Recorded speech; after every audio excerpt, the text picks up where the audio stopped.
Welcome back नाजरीन। पलवशा, ये बताइए कि मेंबर्स के क्या इंटरेस्ट के ऊपर फैसला नहीं हुआ? इंटरेस्ट के ऊपर फैसला होता है और मैं आपको ये बताऊं, पॉलिसी जो है हमें रिकमेंडेशंस भी देते हैं।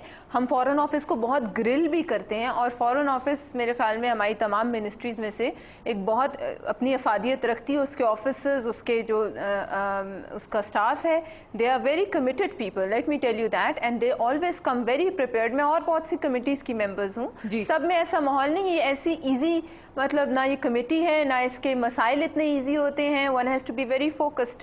आप मेरे से बेहतर जानती हैं। लिहाजा जो लोग मेंबर्स इसमें वो अपनी मर्जी से हैं, अपनी पसंद से इस कमेटी में आए हैं। सो if you not met in a number of times, वो अलग बात है। मैं आपसे उस पर तो बहस नहीं करी, हमें ज़्यादा मिलना चाहिए। किस तरीके से इफेक्टिवनेस गेज करेंगी आप देखिए, अवाम को बताएं कि अगर वो आपकी कमेटी की परफॉर्मेंस देखें तो कैसे देखें? अवाम कमेटी की परफॉर्मेंस देखेगी तो अवाम पॉलिसी रिकमेंडेशंस पे देखेगी। वो क्या है? वो जो नंबर ऑफ इश्यूज पे डिफरेंट है। मैंने आपसे अर्ज किया ना कि मेरे सामने वो तमाम आपकी कमेटी के एजेंडाज मौजूद हैं जिसमें 10 मरतबा तो सिर्फ फॉरेन डिग्निटरीज को मिलने के लिए, जिसमें Africa, Russia, part of the foreign policy. जब हम उनसे मिलते हैं, देखिए जब हम उनसे मिलते हैं तो वो बायलैटरल हम अपने मसाइल डिस्कस करते हैं। वो भी आपका फॉरेन पॉलिसी का हिस्सा है, डिप्लोमेसी का हिस्सा है। You can not meet them, वो भी हमारे ही जिम्मेदारी का हिस्सा है। क्या है जो कमेटी? देखिए रिकमेंडेशन आप डिफरेंट चीजों पर डिफरेंट हैं।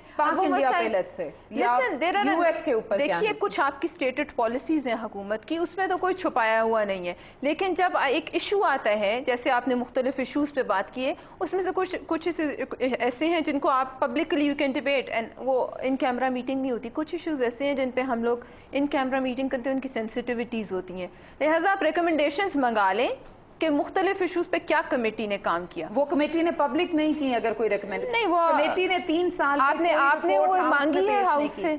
नहीं, हाउस में पेश ही नहीं की। नहीं, आपने कमेटी के जो हम हाउस में से मांगी है वो रिकमेंडेशंस कमेटी के हाउस में से कैसे, मतलब कमेटी ने कोई रिपोर्ट प्रिपेयर ही नहीं की? हाउस से मांगी है, दे हैव बीन रिपोर्ट्स। अगर आपने मांगी है, हमारे रिकॉर्ड के मुताबिक नेशनल असेंबली की फॉरेन अफेयर्स कमेटी ने 3 साल में कोई रिपोर्ट हाउस को पेश बहुत सी सब कमेटीज हैं, आई नो, उन्होंने रिपोर्ट्स दी हैं। उन्होंने कमेटी को रिपोर्ट्स दी होंगी। कमेटी ने हाउस में पार्ट ऑफ द हाउस, जब हाउस में रिपोर्ट आएगी, जब हाउस में हर रिपोर्ट, हाउस में हर रिपोर्ट नहीं आती। Every report is not a public document, but there have been reports जो कि उधर रिकॉर्ड का हिस्सा हो गया। मुझे कहते तो मैं ले आती, अब मुझे बताया नहीं गया कि मैं वो ले आती तो आपके सामने आ जाती। आप कह रही हैं कि हुकूमत की कुछ स्टेटेड पॉलिसी का हिस्सा है पाकिस्तान के साथ अमेरिका के ताल्लुकात कैसे होने चाहिए, इंडिया के ताल्लुकात कैसे होने चाहिए। Not static issues. नहीं, एब्सोल्युटली नॉट। इसीलिए कमेटी की जरूरत है। मेरी अंडरस्टैंडिंग में जो कमेटी है वो गवर्नमेंट की पॉलिसीज को ओवरसी करती है, उनकी निगरानी करती है, गवर्नमेंट को ये बताती है कि ये पॉलिसी ऐसे जानी चाहिए। अब जबकि आपको रोज अखबारों में पूरे मुल्क में एक शोर है कि अमेरिका के साथ पॉलिसी जो है वो ऑल टाइम लो के ऊपर है, इंडिया के साथ जो पॉलिसी है वो पिकअप कर रही है, एंगेजमेंट के जरिए पिकअप कर रही है, तो कमेटी का उस पूरे के अंदर क्या किरदार है? यानी अगर मिलती नहीं है तो कैसे इनपुट दे रही है? अभी इस सेशन में ही हम आपस में मेंबर्स बैठेंगे और इस पे हम अपनी मीटिंग कॉल करेंगे, इसी सेशन में करेंगे। दिस इज नॉट समथिंग कि कमेटी उसको जो है वो नहीं देख रही, लेकिन ये एक इतना मतलब छोटा टॉपिक भी नहीं कि हम एक कमेटी मीटिंग में जो है इसको तमाम ताल्लुकात को चेंज करें। You know there are wheels within wheels and there are intricacies जो कि एक मीटिंग से बढ़ के हैं। अच्छा पलवशा, ये बताइए कि आप एक एक्टिव मेंबर भी हैं, आपने आपकी कोई 71% जो आपने परसेंटेज आपकी अटेंडेंस है कमेटी के अंदर। ये बताइए कि आप एज अ मेंबर, आपका क्या ख्याल है कि कमेटी को इफेक्टिवली परफॉर्म करने के लिए किन चंद चीज़ों की ज़रूरत है? देखिए, कमेटी को इफेक्टिवली परफॉर्म करने के लिए हमें ज़्यादा मिलना चाहिए। We must meet more and we must not lose a chance कि अगर कोई ऐसा इशू आए तो हम उस पर किसी वजह से मिस कर जाएं। ये मैं समझती हूँ कि this is the only issue. बाकी इस कमेटी में अगर आप मेंबर्स देखें तो बड़े नोटेबल मेंबर्स हैं जी, जो नहीं तशरीफ लाते। मौलाना फजलुर रहमान साहब और हमजा शहबाज शरीफ जो हैं वो सिर्फ एक कमेटी में एक मीटिंग में आए हैं 17 लेकिन देखिए वो वही बात है ना कि फैसल साले हयात जो हैं वो कोई 2 मीटिंग्स में आए हैं, फारूक सत्तार साहब कोई 6 मीटिंग्स में। देखिए अब इन तमाम नामों में मसला ये है कि ये लोग इंतहाई मसरूफ शख्सियात हैं, ठीक है, but they have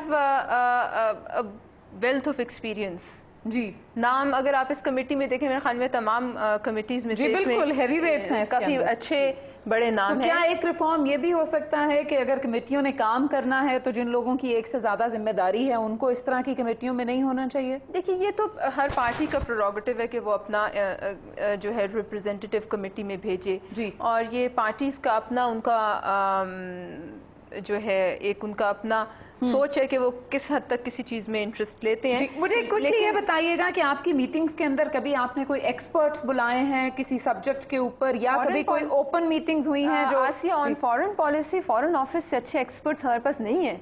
independent experts नहीं कभी बुलाए? इंडिपेंडेंट एक्सपर्ट्स मैंने जितनी अटेंड की हैं उसमें आप एक्सपर्ट से मतलब क्या लेती? Foreign office is the best expert. Foreign office को तो आप ओवरसी कर रहे हैं, तो अगर आपको फॉरेन ऑफिस की कोई पॉलिसी क्वेश्चन करनी है तो आप लोग अवेलेबल वेल्थ ऑफ इंफॉर्मेशन लेंगे ना दुनिया पूरे मुल्क से। We go prepared. मैं अपनी बात कर सकती हूँ, मैं हर एक के लिए I can't speak for anybody. If I would go और किसी सब्जेक्ट पे मैं उसको पढ़ के जाऊंगी, बट देन आई नो कहाँ फॉरेन ऑफिस जो है बड़े कॉम्पिटेंट ऑफिस से। अच्छा, अभी मुशाहिद साहब हमसे बात कर रहे थे जो कि 4 साल 5 साल उन्होंने अपनी सेनेट की कमेटी चलाई है फॉरेन अफेयर्स की। वो ये कह रहे हैं कि जो वीकनेसेस हैं वो ये हैं कि एक्सपर्टीज अवेलेबल नहीं है।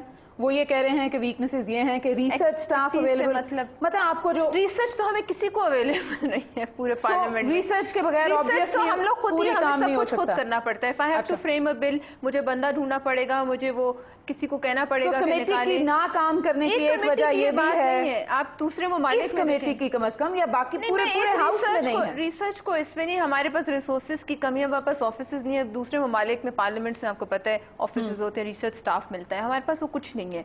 लिहाजा इस कमेटी की एक ये नहीं है। इस कमेटी में सिर्फ मेरे ख्याल में हम अगर अपनी फ्रीक्वेंसी ज्यादा करते हैं that is enough. And frequency of meeting ज्यादा करने से चीजें जो है बिल्कुल ओवरसाइट ज्यादा है। सिंपल फॉर्मूला है। ठीक है, बहुत शुक्रिया आपका पलवशा हमें ज्वाइन करने का। आपसे इस मौजू पे फॉरेन पॉलिसी के ऊपर और दूसरे मौजूआत के ऊपर भी गुफ्तगू जारी रखेंगे। आपसे फिर मुलाकात होगी। इजाजत दीजिए, अल्लाह हाफिज।